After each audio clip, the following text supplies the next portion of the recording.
What's up, everybody? Welcome to the Canes Insight Daily Podcast, powered by Anajar and Levine Accident Attorneys. It's that time of year. Want to hear your questions. Got questions coming from Twitter, Canes Insight, or at Canes Insight. Got about 39,000 followers. Appreciate everybody there. CanesInsight.com, the number one free website for Canes football on the planet. Number one website for Canes football, period. That got 7 million posts and counting, including some of your questions for today. And we got the live chat. Appreciate everybody jumping in. I know it's the best Canes website because my kid asked his Alexa machine, what's the best Miami Hurricane website? And Alexa said Canes Insight. So shout out to Alexa, whoever made that algorithm. Appreciate you. Some folks that you know are the best. That is Anajar and Levine Accident Attorneys. If you or someone you care about has been injured in an accident, you could be entitled to significant compensation. Dial 1-800-747-FREE, 1-800-747-3733. Take back control of your life with Anajar and Levine. Pete, hop in. Good afternoon. How are you doing? Doing well, man. I have the questions already ready here from the site. So, all right, start shooting, man. We got no real news to report directly as far as breaking type news. We got a bunch of recruiting stuff coming soon, but right now it's kind of the calm before the storm. So let's catch up and understand where we are as a team, what things I'm hearing over the offseason, things to keep an eye on. So let me know. And you get an idea of the community here on Canes Inside and how you see different images and you see different things on the website if you're part of the community here. As the first question here from Cali native, when does the 105 scholarships go into effect, summer or fall? Do you think we will switch our recruiting plan going forward to ensure we can fill all depth with high school talent so that you can always sign 2 running backs, 2 QBs, et cetera, out of high school instead of signing a 25-person class? D, I'll let you go. I heard something about 98 scholarships. I don't know if you have any other info on that. Yeah, for those of you looking at the visual here, I don't think Cali Native and Salmon are using their actual pictures on those questions.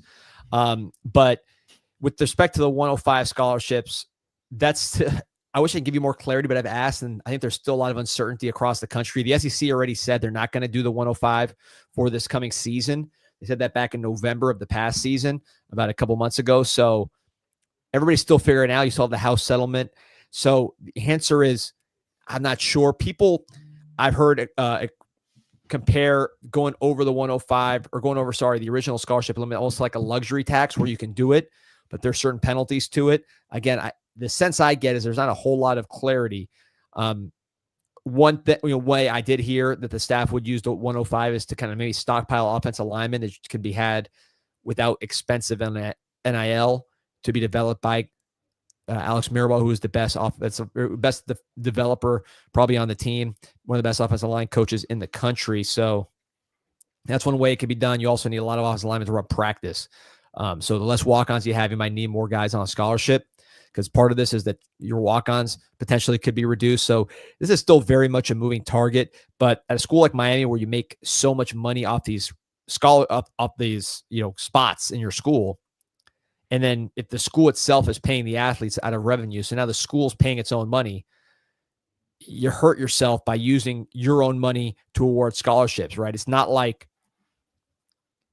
apples and oranges. If a kid from New Jersey with some money wants to pay full tuition, which is well into the 6 figures, and then you're giving that scholarship to your 4th-string guard or maybe a project quarterback, you have less money to share with your athletes. Now, maybe there's a cap, but again, we don't really know all these machinations because it's still being worked out. So I wish I could give you a better answer, but I can promise you I've asked questions, and my take on the answer is people don't really know.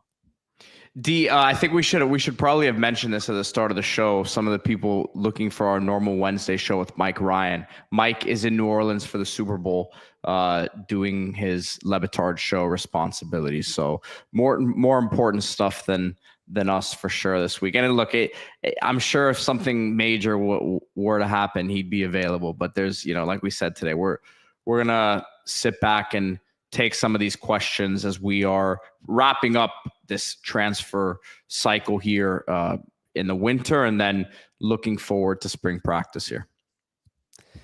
Yeah, goes to Navon Donaldson, wants to ask Alexa who's the fattest UMO lineman of all time. I don't think it's Navon, Ghost. I'm not going to go there. Navon had very skinny legs, actually. Go ahead, Pete. No, you go ahead. I was gonna pull up. I'm gonna go to the website and pull up more questions. As Sandman was asking about the 26 class.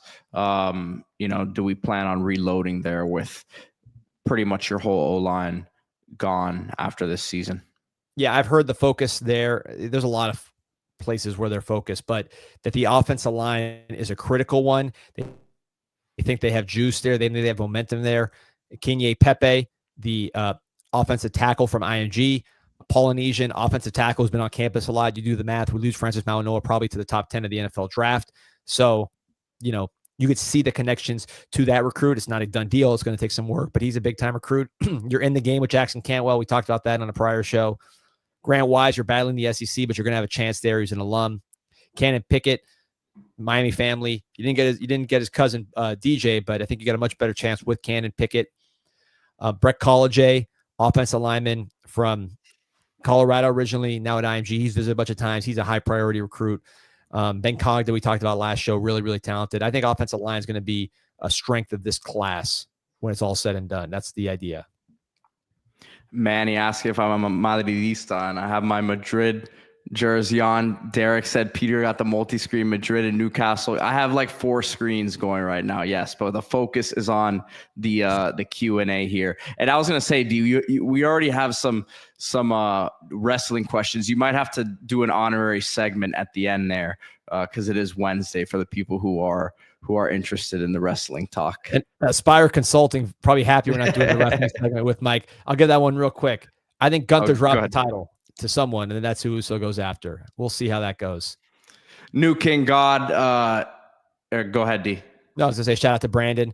Met him at the Cal game. Really was awesome game. Great to meet you as well. Probably the game of the year when you go back and look at it. It was so much fun. So shout out to you, Brandon. So New King God asking, will we add another defensive line coach to assist coach to help Jason Taylor? 100% to me, because everyone's looking at Joe Salavea as the one who left D.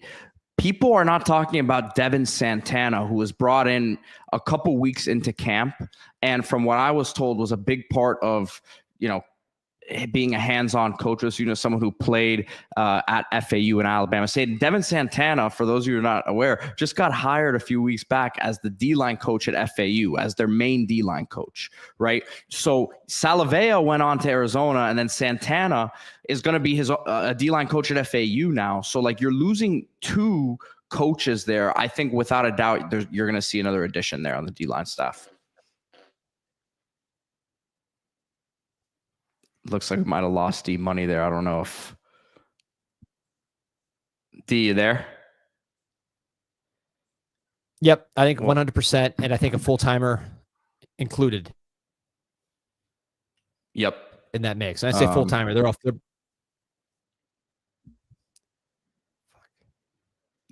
Yeah, I'm here. There you go. Yeah, I hear you now.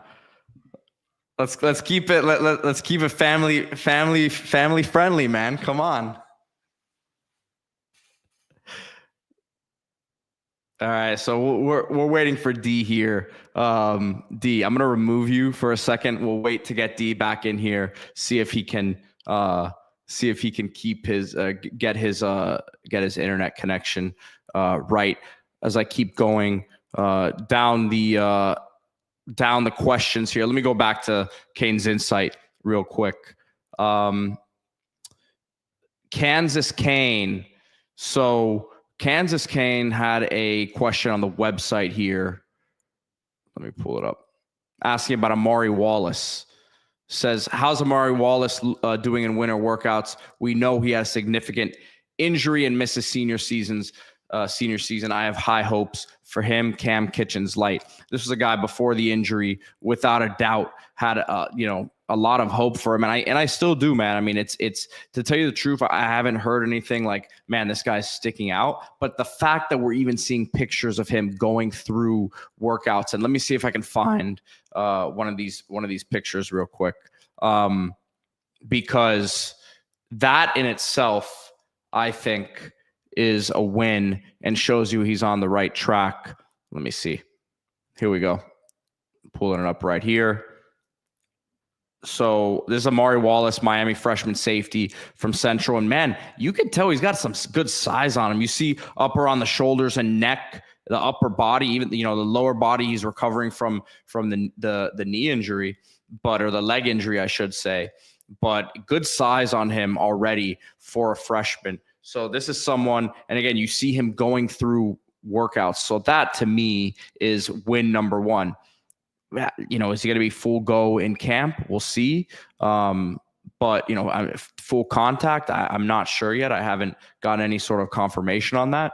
But I think the fact that he's been going through the workouts, the on-field stuff, as you see here, huge win for Miami's staff. So, yeah. Question from Evan, and then also, I know we had it earlier here from Play by the Rules. It was the first comment asking, is Miami going to be looking for another receiver?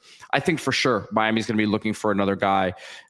The positive right now is that you're going to give these young guys a ton of opportunities in the spring here to get reps, but you're going to get the JoJo Traders of the world, the Nikars of the world, the Ray Josephs, who he's not young, right? He is young in terms of experience, but he's been here now for a couple seasons, but he's going to really be a guy who can get more targets, and that development should hopefully accelerate with more opportunities here. Chance Robinson, he's someone that people say, man, you guys don't talk about him. He was banged up for a portion of last season. So I think he's someone who you got to throw in the mix there as well.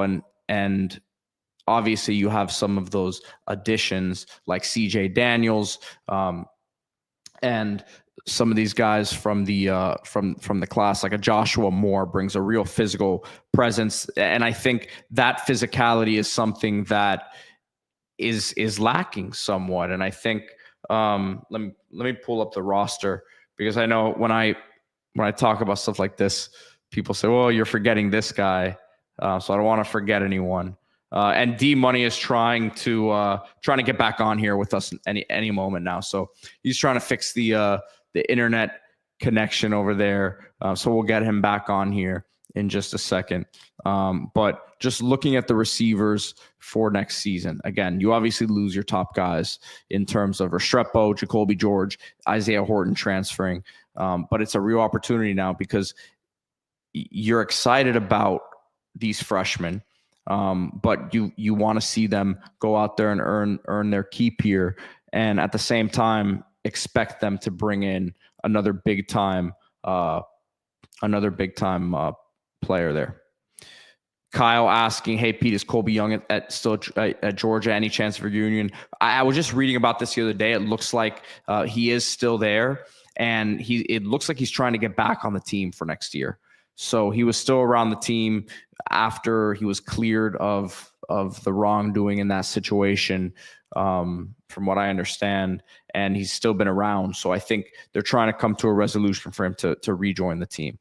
And he says, any chance of reunion? Look, I think you want my opinion. I think there's more a chance of reunion. This is complete speculation. I know nothing of this, right? But I think there's more of a chance of reunion with Isaiah Horton, honestly. Wouldn't be the craziest thing in the world.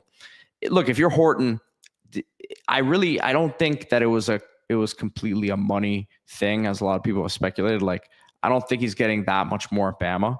And if he was panicking about who the QB was going to be, you got to feel better about the situation now if you're him. But again, complete speculation there. That's just following up on Kyle's question on Colby Young. Juan Manuel V says, has Ray lost weight? 185 was way too heavy for a player who relies on speed and quickness. True freshman Ray and sophomore are not the same player.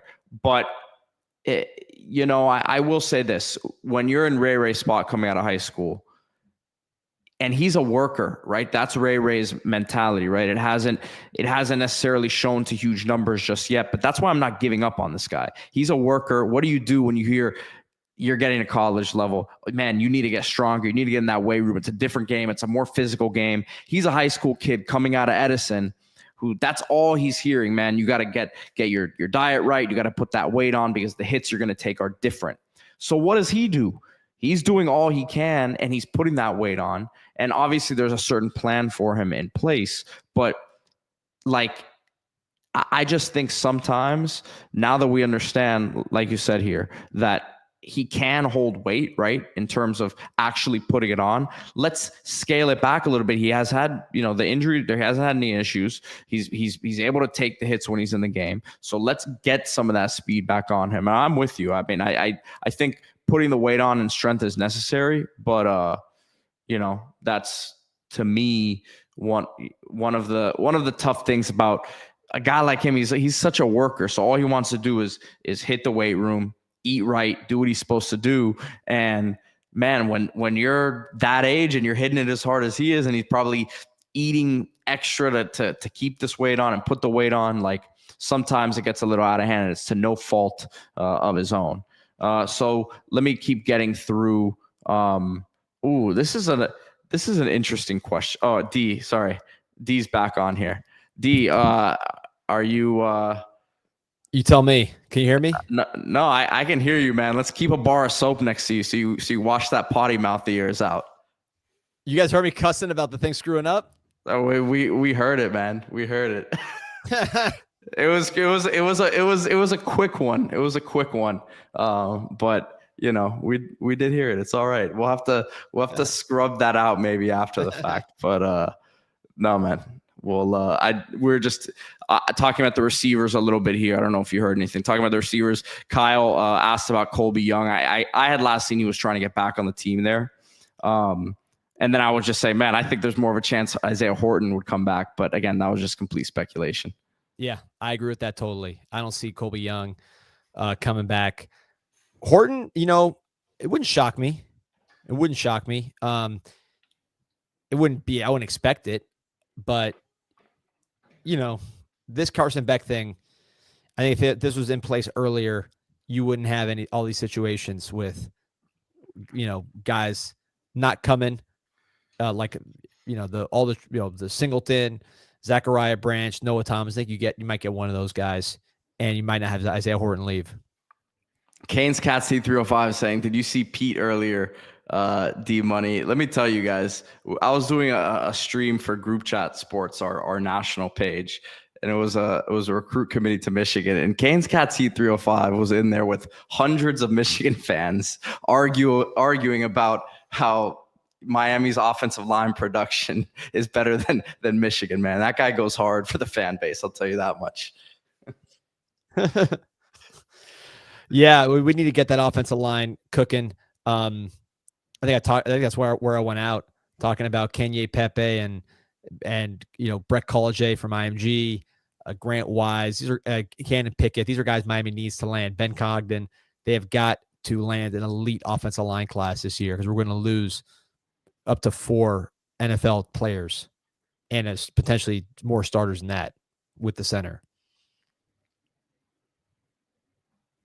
Aspire Consulting said Colby thought he was going to be at the star at UGA. I mean, look, I think to a certain degree, I think he thought he was valued there more. I think Miami thought his price what it was what it was, and from his standpoint too, he left before Cam Ward got there. No.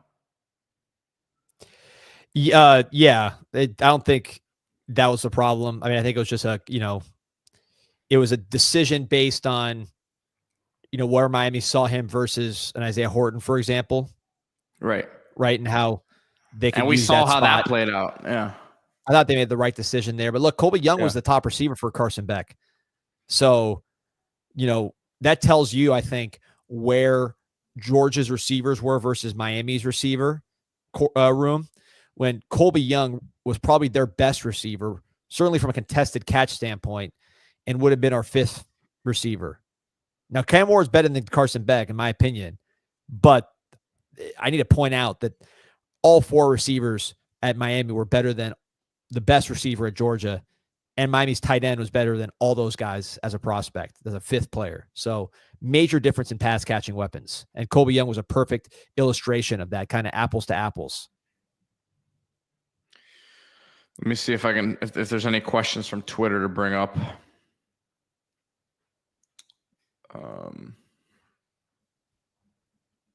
Anything in the comments there, D? You wanna highlight?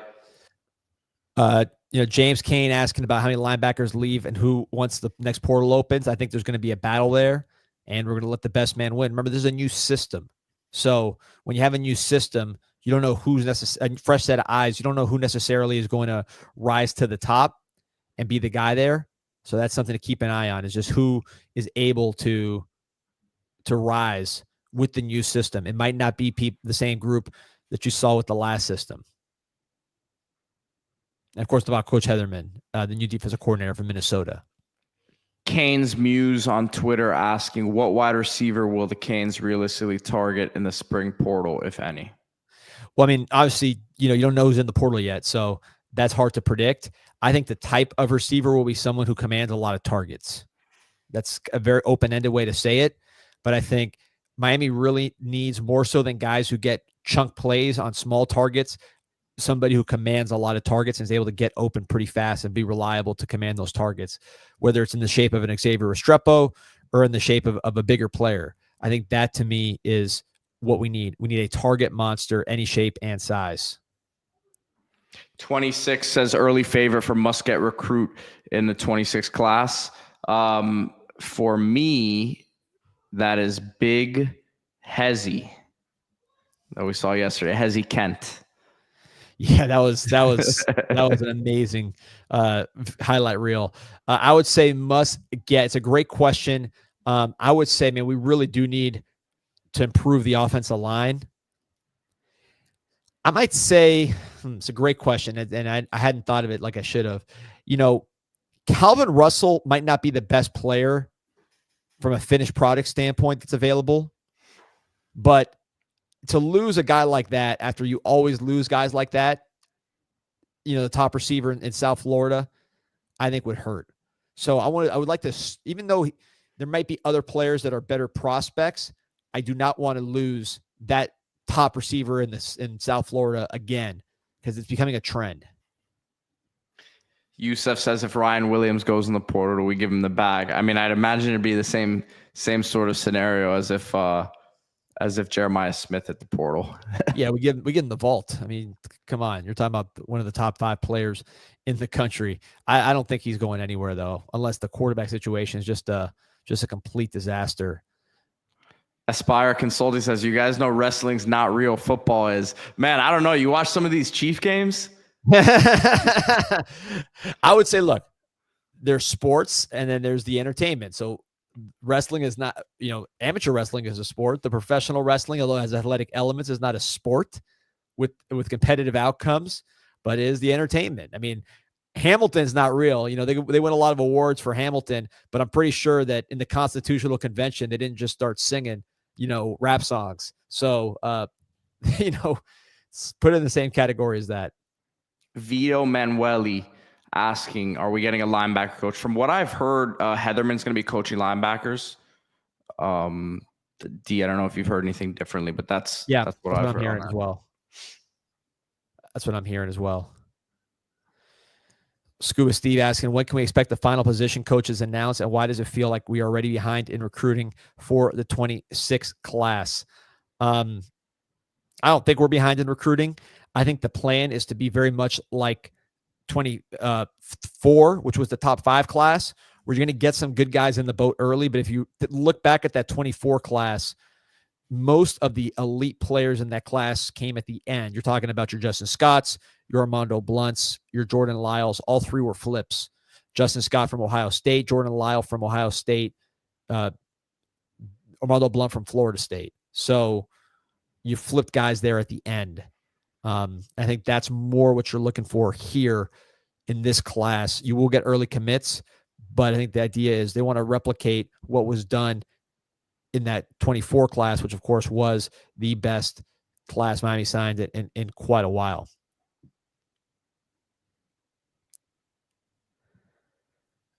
James Kane asked, I'm special teams coach. Why has our special teams been so bad? I mean, it's been hit and miss. I like Danny Coulter. I think, you need to get better athletes at kick return, better kick returners. I don't think Devin Hester was coached to be Devin Hester. There's blocking to it. It's not just him running and being an athlete, but I think we need to get more dynamic athletes for the return part of the game. We're going to have to replace Borregales, which is going to be very difficult. But I think we made some sneaky additions, getting a touchback specialist from FAU. We got a long snapper. So, I mean, those are little things, but those are things that, when they go wrong, everybody's trying to fire the special teams coach. So, those are important additions. You just got to make sure that Abram Murray, your scholarship kicker from 2 years ago, a very highly regarded kicker, can replace Borregales. Because when you really look at Borregales' stats, he was insane. Yeah, I've talked to some people inside, and the consensus, this is not a coaching issue on special teams. And a lot of people, I've mentioned this before, but people in the last year plus made a big deal about Coulter as special teams coach when he was given the title. But this guy's been running Miami special teams since the golden days. I'm not kidding you. Like, I was in school with him, and he was the one who, you talk to people on the golden staff, he was running the special teams. Now, the kicking game has been awesome in terms of, like, obviously the Borregales brothers have a big part to play in that. But for the most part, like, kicking and punting hasn't been an issue over all these years, right? The coverage has to be better, but I think you hit it on the head. I think it's an athlete's thing. Yeah, and look, we had really good special teams 2 years ago, meaning that the year where Tyler Van Dyke threw all the picks, that was a very good year statistically from a special team standpoint. I think like S&P had us like top 5. So, I wouldn't put recency bias there. Let's see. Let's see if there's any more questions that we're getting here on Twitter.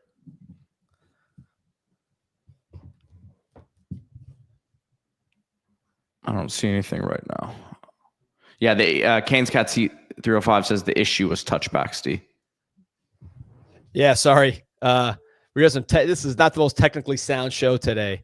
Wow, man, and now we're getting an up close look at your hairline. So you can confirm it's authentic. Yeah, it looks good. I was kicked out of my normal room by some construction here unexpectedly. So we've been scrambling. It's been a nightmare. But we're here every day, man. We gotta make it do.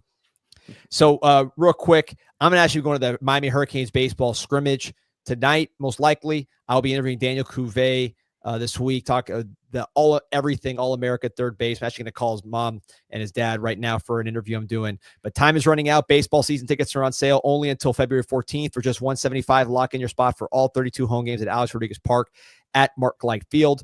Don't miss marquee matchups against UConn, FSU, Duke, Georgia Tech, NC State, and Notre Dame. Experience the thrill of the U, the legendary Mark Light shakes, and the wild energy of the Miami Maniacs. Secure your seats before they're gone. Visit MiamiHurricanes.com or call 1-800-GO-CANES today.